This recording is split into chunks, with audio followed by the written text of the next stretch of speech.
Assalamualaikum warahmatullahi wabarakatuh. Kembali lagi bersama kita Rahman Channel. Para sahabat tani semua, kali ini kita berada di pokok kelapa sawit yang kita uji di season yang pertama. Ya, kurang lebih 9 bulan yang lalu yang telah kita lakukan pengujian. Kalau nggak salah kita lakukan pengujian itu pada bulan Juli 2022 dan sekarang sudah bulan Mei 2023.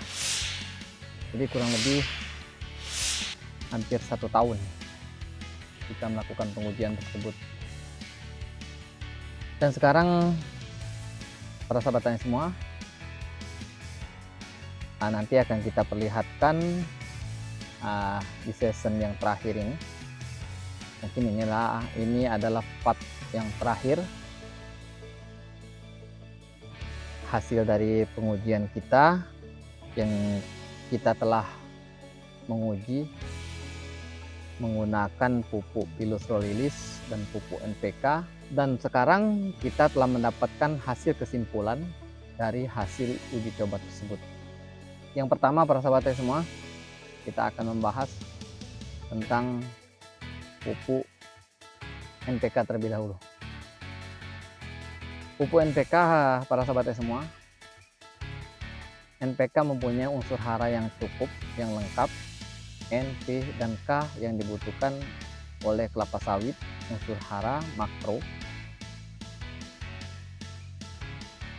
yang unsur haranya lengkap di dalam pupuk tersebut. Pupuk NPK adalah pupuk kimia.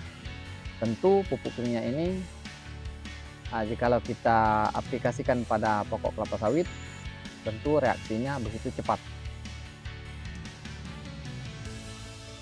Dan telah kita lihat di video kita yang sebelumnya bahwa pupuk NPK ini kita menggunakan pupuk ini menggunakan rotasi 4 bulan sekali, jadi 1 tahun 3 kali aplikasi. Dan untuk hasilnya spontan, hasilnya reaksinya cepat, buahnya terus, tidak terputus. Jadi mengalami trek, kemungkinan sedikit mengalami trek jikalau kita terus-menerus menggunakan pupuk NPK, pupuk kimia ini. Tetapi para sahabat tani semua, ada juga kekurangan dari pupuk kimia tersebut. Tekstur tanah atau kondisi tanah kita rusak jikalau kita terus-menerus menggunakan pupuk kimia. Makanya dari itu para sahabat tani semua, jikalau walaupun kita menggunakan pupuk kimia, pupuk NPK ataupun yang lainnya, kita harus dampingi dengan pupuk yang dinamakan pupuk organik atau pupuk yang mengandung bahan organik di dalam pupuk tersebut. Kenapa harus kita dampingi dengan pupuk organik? Ya untuk pembenahan tanah, untuk memperbaiki postur tanah kita supaya tanah kita tidak rusak. Itu kekurangan dan kelebihan dari pupuk kimia. Dan untuk pupuk Pilus Rolilis, para sahabat tani semua, kesimpulan saya, jikalau kita aplikasikan pupuk Pilus tersebut di saat pokok kelapa sawit kita dalam keadaan kosong sama sekali seperti yang di video ini, seperti pokok yang kita testimoni ini, jikalau kita pengaplikasiannya dalam keadaan kosong, tidak berbuah sama sekali, maka setelah kita aplikasikan, maka untuk tahap 3 bulan yang ke depan, 3 bulan selanjutnya, maka akan muncul bunga. Tetapi bunga tersebut akan muncul bunga jantan. Dan kenapa demikian para sahabatnya semua? Dikarenakan pupuk tersebut adalah pupuk slow release. Jadi sama seperti pupuk organik. Dikarenakan pupuk tersebut lambat reaksinya. Oleh karena itu, di saat dia mengeluarkan bunga, maka dia tidak menyerap unsur hara, dia tidak mendapatkan makanan. Karena itulah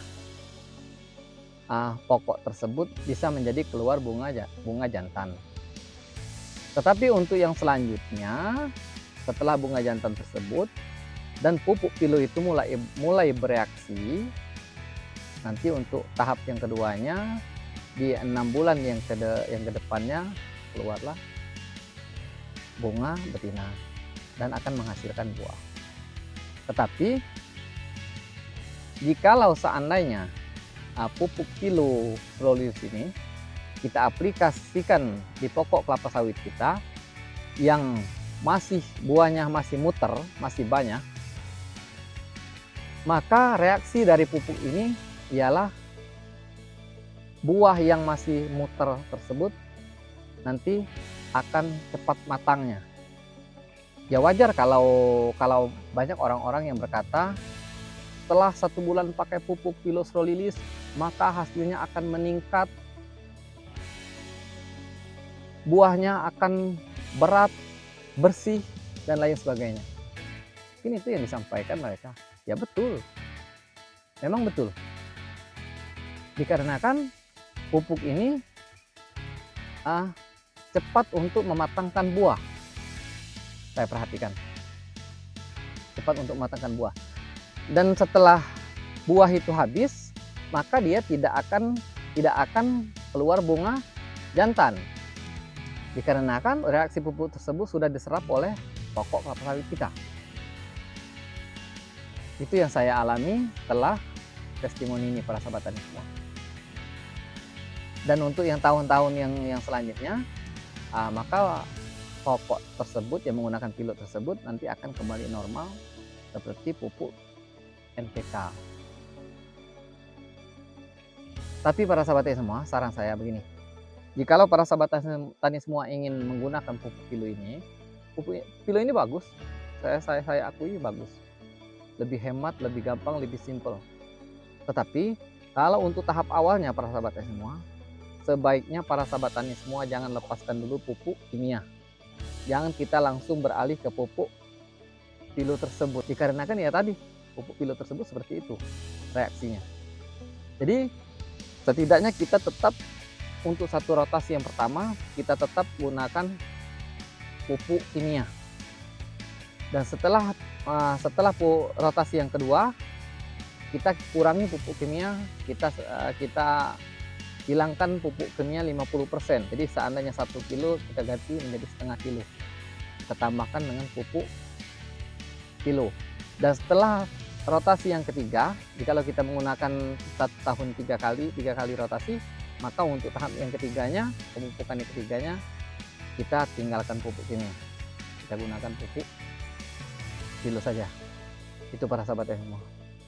Tetapi para sahabat semua, walaupun kita menggunakan pupuk NPK, walaupun kita menggunakan pupuk kilo, kan masih banyak unsur hara yang lain yang belum ada dalam pupuk tersebut. Seperti unsur hara mikro yang dibutuhkan sangat sedikit, ataupun pupuk seperti dolomit, makrosekunder, itu masih tetap dibutuhkan oleh kelapa sawit walaupun kita menggunakan pupuk NPK, walaupun kita menggunakan pupuk itu tersebut. Seperti bahan organik itu masih tetap butuh, tanah itu masih tetap butuh. Ya, sampai kapanpun walaupun kita menggunakan pupuk apapun, ya bahan organik tetap harus kita gunakan. Oke para sahabat semua, itulah penjelasan dari testimoni kita, testimoni pemupukan menggunakan pupuk Pilostrolilis dan NPK di part yang terakhir ini. Mungkin itulah yang bisa saya jawab dari hasil testimoni ini. Oke para sahabat semua, saran saya kepada para sahabat semua, yang perlu kita perhatikan bahwa pupuk adalah makanan tambahan untuk tanaman kita. Jadi yang dinamakan makanan tambahan berarti sekedar pelengkap. berarti tanah kita sudah ada makanan. Sekarang kita memberikan makanan tambahan. Jadi para sahabat semua, baik itu pupuk NPK maupun pupuk Pilus Solilis, semuanya bagus, asal kita tahu cara pengaplikasiannya. Jadi para sahabat semua, percuma pupuk NPK bagus jikalau kita tidak tahu cara pengaplikasiannya. Kalau seandainya piringannya kotor ataupun yang lainnya, kalau kita tidak mematuhi tata cara pengaplikasiannya, maka pupuk tersebut tidak akan bereaksi dan pupuk tersebut akan menjadi sia-sia. Dan begitu juga dengan Pilus Solilis. Jikalau kita tidak tepat cara pengaplikasiannya, maka seperti itulah akan berdampak pada pokok kelapa sawit kita. Jadi para sahabat semua, demikian mungkin penjelasan video kali ini. Mudah-mudahan ilmu ini bermanfaat, dan jangan lupa terus dukung channel kami ini agar kami tetap bisa menyajikan video yang terbaik dan bermanfaat untuk para sahabat tani semua. Oke para sahabat semua, demikian saya akhiri. Wassalamualaikum warahmatullahi wabarakatuh.